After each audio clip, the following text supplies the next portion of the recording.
Thunder para sa TLPH. Alright, and there we have our drafts locked in for game number 1. San Juan Arena! Papasok na tayo sa ating game number 1. Ibato na natin sa ating mga casters. Dito na natin makikita kung sino nga ba ang unang makakaisa sa dalawang kupunan na ito. Kung sino nga ba yung magmamarka ng 4 sa 3 panalo na nakita natin sa pagkikita nila sa regular season. This is the first meet-up at Recta Grand Finals pa para sa Falcons and Team Liquid. Yeah, magandang salpukan ng ating makikita ngayon kasi si JP ay nanggugulo kagad. Oy. Expected naman to, may mga cut kagad na mangyayari pero si Flopat ay nahihirapan Sanford! ata dito. In early first blood bomb, ano flicker na gamit ni Sanford. Makukuha naman ni Flap ang kanyang kagustuhan. Nagkasukatan kagad sa XP. Buti umabot ng level 2 si Flap and katabi niya lang yung bush. So he was able to sustain and regenerate some of the HP. Pero Falcons ha, grabe yung dami nilang natutunan dito sa playoffs. Pati sila umuonik Gambit. Ang ko nararamdaman ni Ogwin at critical kagad ang rover dito ng Team Falcons. Pero gusto ko yung ginagawa ng Falcons dito, nagiging super agresibo at si JP ata ang mapupunuhan. Hindi niya natapakan yung burger dito ni Ogwin, pero tuloy-tuloy pa rin ang paggugulo ng Team Liquid. Papasok pa nga sila dito sa may orange buff and mga kapatid Midnight Burrito. Inilagay ko yung sarili ko sa sapatos ng mga international viewers. Parang hindi ko maintindihan yung MLBB na nilalaro ng dalawang to. Parang may iba silang sinusunod na rules. Pare, ginawang Lord yung green. May green dance. Kasi sobrang importante ng mga level 4. Pagdating ng Turtle and Team Falcons, sa perspective nila, okay lang yan. Kahit ano mangyari, i-delay lang namin ang The GOAT. At saka kung iisipin, biruin mo yung mga bakbakan na nakita natin, nagkakatansyahan sila, umabot sa punta na yung 1v1 natin doon sa baba. Nung nag-level 2 si Flap, alam niya na kailangan agad niya mag-flicker. Ang malapit doon pare, feeling ko ang daming dinaan ng simulation yan. Sa utak nila nag-play out mga 5,000 team fights. Pero wala nangyari kasi alam nila, troll lang yun. Tsaka alam din nila si Carl DC. Level 3 nga, lumalaban ng pagong yun. Tingnan natin, lalaban na ata din si Flap. Pero siya ay napuruhan dito. Phantom City, nagamit din ni Kyle. Pupuntahan si Carlito, kalahati ang kanyang HP. Pero nandito na to the rescue si Daddy JP. Malayo-layo pa naman ito si Sanji. Papasok pa rin dito si Ogwen. Pupuruhan niya si Carl DC. Si Sanji doon sa may gilid, level 3 pala. Pero critical ang sitwasyon ni Flap. Oo, magkakaroon na ata ng turtle dance dito para sa pinakaunang pagong. Magbibigyan agad, drill with manipulation mula kay Haji. Reset ang turtle. Pero hahawakan ulit dito ni Carl. Okay, si Ogwen ngayon ang tinututukan. Sanford! Pero si Flap ay napaflicker na rin kagad. At nandun na rin yung traction pulse para kay Sanji at malayang makukuha. Dinagot ang pagong. Grabe talaga tong 4 horseman men. Talagang binibait lang nila yung mga skills ng Team Falcons. Pina-force nila yung mga reaction. And even Carl TZ himself resetting the turtle. Nung lumabas yung RWM nagka-reset sa perspective ng TLPH, pinalikan nila yung pagong kasi alam nila hindi na kaya lumaban ng Falcons. And this is just game IQ na nag-uumapaw para sa parehas na kupunan. And for Team Liquid Philippines, securing that first turtle ay magkakaroon sila ng maliit na kalamangan kontra Team Falcons. Hindi pa naman ganun kalaki. Pero si Ogwen ay mabibigyan kasama ni Haching. Golden Hour nagamit, nakaabang yung mga bala ni Sanji. Napakahatilan talaga. Pero hindi pa sapat yung manyang damage dahil nga medyo makunat din ito si Ogwen. Oo, buti na lang nasaktuhan, nasa glue nakatutok yun. Pero parang kung ibang tao ata, sure ball patay. Pero yun yung nakakatakot dun ha. Kasi kapag naka-on yung red bar o yung passive ng Kimi, after nung Golden Hour, walang pakialam yan kung sino yung nasa frontline. Kasi tatagos lahat ng mga bala mula dito kay Sanji. So kailangan din mag-ingat ng Team Falcons dun sa walking reset button ng TLPH. Oo, tsaka parang ang nakakatuwa doon ay kaya nilang i-pull off yun ng casual. Kumbaga may mga teams na talagang binibilangan pa yung Marcel Ultimate pero parang bang natural dito sa Team Liquid Philippines at matagal-tagal pa naman bago lumabas yung pangalawa nating objektiba. Pero ang dami ng mga tao mula sa Team Falcons na actually nilalagay sarili na around the bushes. Yeah, laban talaga ng mid-prio. Itong dalawang teams na to, wala pang nangyayaring kill. 4 minutes na, wala pang nagkakakitilan kasi nagkakabasahan sila sa mapa. Sobrang importante talaga ng control sa mid and alam nila naka-ready ang isa't isa. Pero ang X-Factor dito for TLPH is itong Pakito. Typically yung Hilda ay lamang sa matchup laban sa Pakito kasi lagi mong hawak yung XP Prio. Pero ang sagot naman kasi ni Sanford, susuntukin ko lang lagi itong Hilda para kahit mag-rotate siya, wababa yung kanyang HP. Makikita ang dalawang jungler, dalawang XP later dito sa may bandang ibaba. Hindi pa ata alam ni Kyle na si Carl ay pumapalibot lamang sa kanyang purple buff at magtatransisyon na nga ang Team Liquid Philippines patungo sa pangalawang pagong. Si Ogwen ay ipopoke lamang pero makakatakas naman na ata ang glue ng Team Falcons. Sisimulan na ng Team Liquid Philippines ang pangalawang pagong ng larong ito. Yeah, si Carl naman ngayon ay lumiko muna sa kanyang purple buff. Para nga naman may konting kalamangan siya kung mag-level siya rito.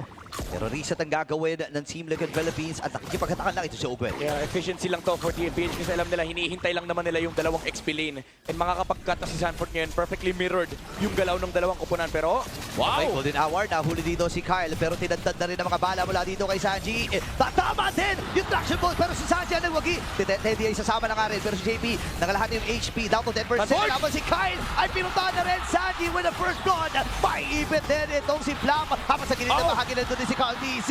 Papatayin na rin itong si Flap at tatlo tutumba para sa Team Liquid. 3 kills, 2 turtles. Team Liquid Philippines ay makakalawang na ng 2,000. May in-fate pang magaganap mula sa GOAT. Yung force talaga ng TLPH, men, ito yung mahirap kalaban. Kapag ikaw yung Team Falcons, parang lahat ng bato mo ng skill may trade na kaakibat. And for TLPH, even though nauna sila sa trigger with the Golden Hour, hindi nakuha ng Falcons yung pagong. And itong shield na to ay tumulong para sa frontliners ng TLPH na labanan yung Leomord. And then yung extra utility mula doon sa Platinum Stop, pati sa knockout strike ay naging enough para kontrolin si Kyle. Early swap as well para sa side laners ng Falcons and Team Liquid Philippines. Si Sanji ngayon ay pumapalibot kay Sanford, making sure na mukhang kontrolado nila itong bottom lane. 1 minuto pa kasi bago lumabas ang panguling pagong ng larong ito. And looking at the items, lumalamang na ata ng 1,000 itong pakito ni Sanford. Iiwas muna si Sanford pero si Carl DC Hala! natama yung taunt. Nasa gilid na rin ito si JP. Pipicture niya ba? Hindi, wala. Meron naman siyang ultimate pero hindi niya muna basta-basta gagamitan yung kanyang golden hour. Tuloy-tuloy lamang din si Sanji. River Reputation na nagamit kasabay ng Blaze. Do it! Pero solong-solo at Alisandi ito. Siya'y mamamatay pero makakabawi din naman si Sanford. Ipag-ihiganti ang kanyang sansan. Pero si Carl ay nakakuha din. At hinanap niya kung nasaan itong si Ogen. Natunaw lang kagad. Ang ganda sana ng start Wait. ng Falcons. Teka lang! Di pa matatapos ito. Si Haji ngayon ay may ipit din! Walang flicker si Haji Pantakas. At si Flap naman ngayon ay pinapasok na sa loob ng turret. It seemed like at Philippines, nakauna kagad ang Stampede. Parang bang may nakikita to Team Liquid na hindi na nakikita ng normal na MLBB player. Kaya nga eh, alam mo yung ang ganda ng setup ng Team Falcons, hindi naka-ready. Teka lang, ayaw papigil! Ayun na, pressure na nagamit din! Sanford with another! Oh my goodness! Grabe ang Team Liquid! Tila ba'y naging hunting ground ang bottom lane at sa mid lane si Haji na naman ang bibigyan! Wala pa rin siyang flicker, men! Sinasamantala ng Team Liquid Philippines sa pagkakataon ngayon na-atras na rin. Ito si Sanford, Phantom City Golden Hour! No way! Sanji! Si Sanji! Tinagtan ni Sanji dito ng mga bala. Ngayon si Kyle ay nangangalahati. Flicker na gamit na rin ni Ogen. Sa sakripisyo na nila si Flap. Bagsak na naman dito si Flap. Tapos si Carl nagpapagong lang, men. Wow. Tuloy-tuloy na objective from TLPH. 1-by-1 mistake from Team Falcons. Ayaw pa! Ayaw talagang tumigil! Oh my goodness! Mamamaalam na naman ito si Kyle. Sobrang aktibo ni Sanford. Sobra, men. Yung laro ng Liquid Philippines, kala mo achievement ni Carla. Ayaw matapos. Oh my! For the last 3 minutes ay nakita natin na yung 0-0 kill score natin ay bigla naging 11-1. In fact, makikita po natin ang ating Golden Kill Events timeline noong minute number 5 patungo sa minute number 8 ay ibang-iba ang itsura ng laro ito. Oo, wala nangyari. Feel ko narinig ako ng TLPH na open sila eh. Sabi niya wala daw nangyayari ah. Ito, pabibilisin natin. And again, nagsimula yun sa magandang set ng Team Falcons na hindi naka-ready si Sanji pero naka-ready pala yung counter punch. Ito time na naman nila ito. Natawag na si Barbiel. 4 na miyembro nakatulong para dito sa Falcons. Sa kabilang panig naman ay si Super Marco ay minamanage lang niya yung kanyang wave. Pero nahihirapang lumabas. Ultimo sa sariling JP? base dito ng Falcons. Humihinga pa lang ang Team Falcons ay sinasapak na ulit ng Team Liquid Philippines. Hindi ata makakaalis si Flap dito. Pero mukhang makakatakas naman with bonus movement speed.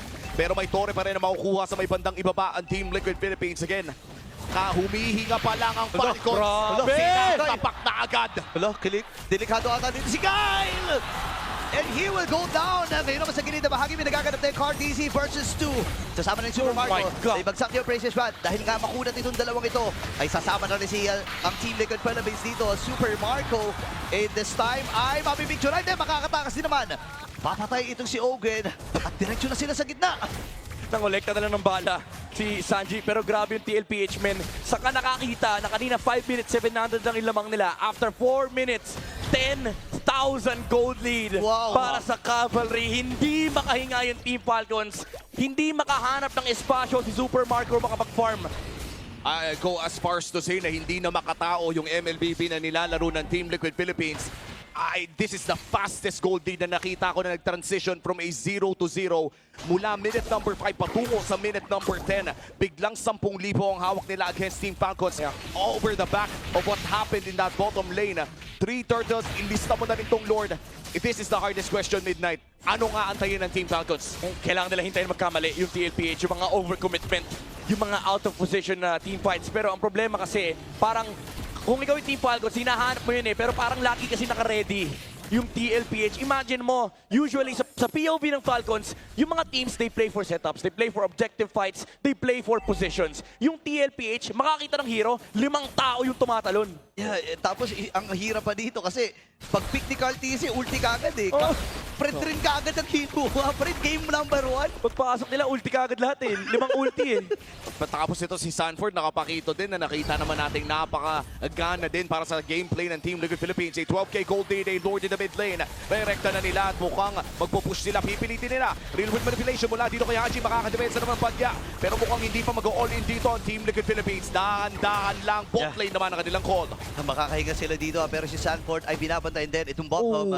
Habang si Sanji ay nandito rin level 15 na. By the way, itong si Sanford na napaka-hapdi na rin. Yeah, pero walang RWM, walang Phantom State, TLPH, pwede nilang i-brute force to, pwede nilang pasukin to. JP, naka-ready siya, meron pa siyang golden hour. Ito toto ata nila to. Cartesi looking for that turret. Bababay turn. Ogwen nag-flicker in pero siya ata na delikado. O siya maibig dito. Adjo operations na nalagamit din. Wala naman tinamaan yung golden hour. Pero sabi ni Teddy, sige, diretso lang muna ako dito sa babang bahagi. Makakabasag na sila. Pop lane turret na lang ang natitira. Oh my Traction goodness. pulse ay nagamit. Tumama dito kay Flap pero hindi pa ata sapat yung damage si Sanji. Ngayon naman ay nag-aantay sila ng wave dun sa middle. Hihinga lang saglit ang Team Liquid Philippines. Pre, 14,000! 14K! Oh my goodness! 14K. Panimula pa lamang ito ng ating best of 7. A 14K gold lead in 11 minutes. I feel like in grand finals history ng MPL Philippines, safe to say this should be number 1. Yeah, first time nangyari to, TLPH.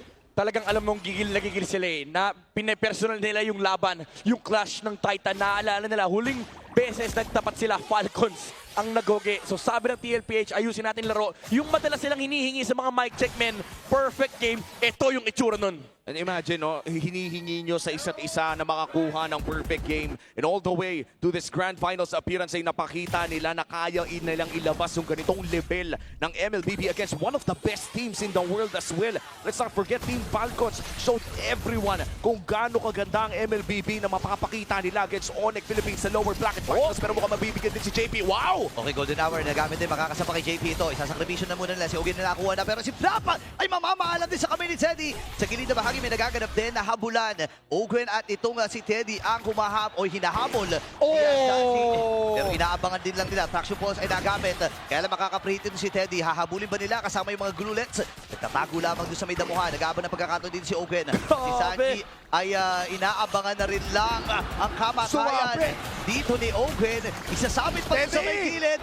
Mamamatay pa ata dito si Teddy. Mamamayag pa ba sila? Mamamatay pa! Makakapatay pa nga ata si Danny Ogin. Pero siya ay mamamaalam din sa naging proseso. Transition kaagad sa Lord ng Team Liquid. And that might have been massive.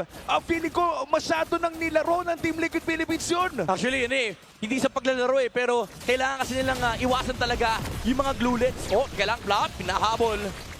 Makahinga naman siya doon na tumapak na rin ng Cyclone Eye. Pero yung Lord, available na. Yeah, hintay lang nila mag-spawn si Teddy. Hindi pwedeng lumaban ngayon yung Team Falcons kasi may Claude ang Team Falcons. Yung kanina talagang iniiwasan nila yung mga glulets kasi may konting stock kay Teddy. So kailangan nilang hintayin. Pero yung galaw din ng Master, alam niya na kung ayaw niyo akong patayin, pwede kong baliktarin yung kwento at ako ang papatay sa inyo. And I feel like at this point, yung mic check naririnig ko na nasanay na tayo sa mga ganitong klaseng mic check ng Team Liquid Philippines. Imposibleng walang pagalit mula kay Carl. Oo. Imposibleng walang Yun. Di ba? Imposibleng walang sita. Pero sa ngayon ay malaki pa rin naman ang gold lead ng Team Liquid Philippines. A 10K gold lead at sisimulan na nila ang pangalawang Lord ng larong ito. All major objectives ay nasa kamay nila at wala na magko-contest pa. That's going to be the Lord secured para sa Team Liquid Philippines. Grabe, hinihintay pa. Pinalabas pa yung minion wave kasi gusto nila mag-setup ng tri-wave for TLPH. Meron silang oras para ayusin yung mga lanes. Perfect wave and lord management mula sa TLPH. Pinag-uusapan natin to kanina sa Real Cooling Tactics by Infinix. Yung Lord Macro, in-extend pa ng TLPH. Hindi lang Lord Dance, men. Ito yung map dance na from Liquid. Imagine mo, winning na. Naghanap pa sila ng mas winning pa. Hinintay nila yung minion wave para maging mas maganda yung susunod na paparating. And now for Team Liquid Philippines, itutuloy pa nila itong top. Maukuha nila ang individual Carl. credit. Pero si Carl! Carl na sumasalo na. Bracer siya nagamit din. Pero doon si Kyle. Wow! Kaya ito na itatama. Hindi.